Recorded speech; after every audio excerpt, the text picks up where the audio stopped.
The queen saves her people from destruction. When people think of the bravest people in history, they often think of warriors, soldiers, and heroes. But bravery isn't always shown with weapons and armor. Sometimes it takes a lot of courage to speak up for what's right. Today we are going to meet an amazing queen named Esther. She was a very beautiful woman, and when King Xerxes of Persia needed a new queen, she was chosen for the job. Now, even though she was from the Jewish people, she didn't tell anyone, not even the king, because being Jewish was against the law in the kingdom at that time. Being Jewish was forbidden, and all Jews had to hide their religion. Esther knew this was a big deal, so she waited until the perfect moment to reveal her true identity. But why? Well, you'll have to watch the whole video to find out. This is Queen Esther,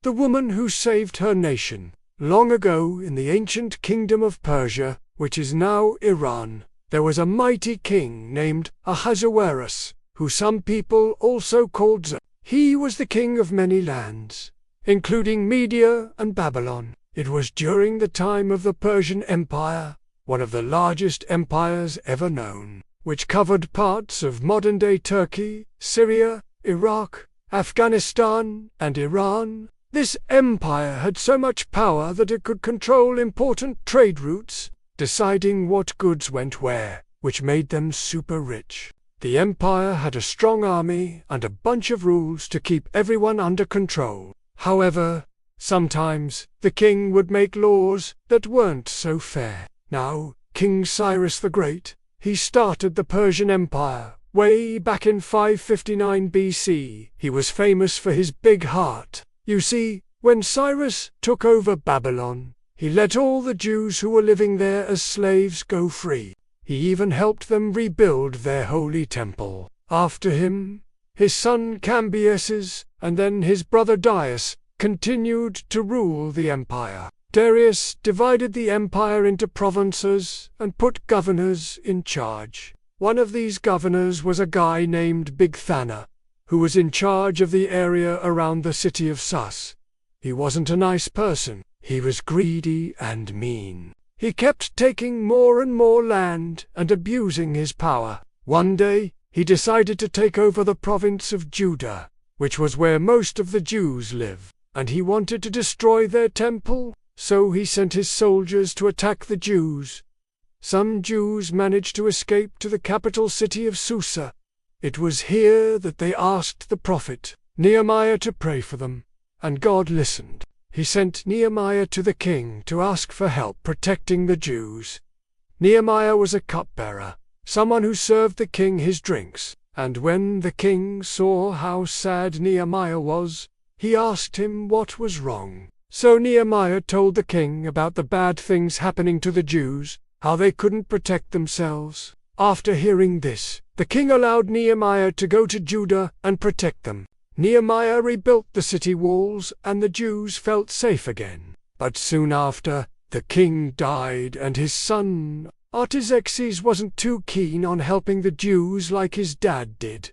He wasn't very nice. Soon, he had advisors who told him bad things about the Jews and encouraged him to get rid of them. Haman was one of those advisors. He was a mean guy who hated the Jews and wanted to destroy them. Meanwhile, Queen Esther's cousin, Mordecai, who was also Jewish, heard about Haman's evil plan. So he told Esther, "You should really do something about this. You might be the only one who can convince the king to change his mind." But Esther was scared. If the king found out she was Jewish, she could lose her crown and her life. Telling the king that she was Jewish could start a huge fight between the Persians and the Jews, and she didn't want to risk it. But Mordecai kept telling her, "You have to try. If you don't speak up, someone else will take your place, and all the Jews will be killed." Finally, Esther agreed. She knew she had to be brave for her people, so she invited the king and Haman to a big feast.